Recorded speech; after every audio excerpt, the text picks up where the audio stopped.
नमस्कार मंडळी. पृथ्वीवरच्या प्रत्येक व्यक्तीच्या जीवनामध्ये विज्ञानाचं खूप महत्त्व आहे. कधी-कधी आपल्याला माहीत नसताना पण आपण रोजच्या जीवनामध्ये ह्या विज्ञानाचा आणि त्याच्या ह्या ॲप्लिकेशन्सचा वापर करत असतो.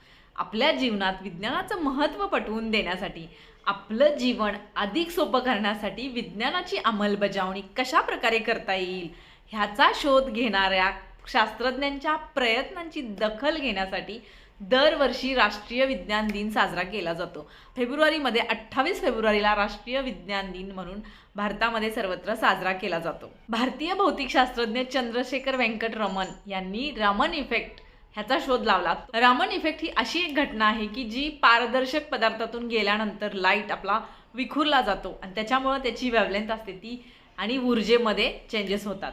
ह्या शोधासाठी त्यांना नोबेल पारितोषिक सुद्धा मिळालं होतं. म्हणून ह्या शोधाच्या स्मरणार्थ दरवर्षी 28 फेब्रुवारी हा राष्ट्रीय विज्ञान दिन म्हणून साजरा केला जातो.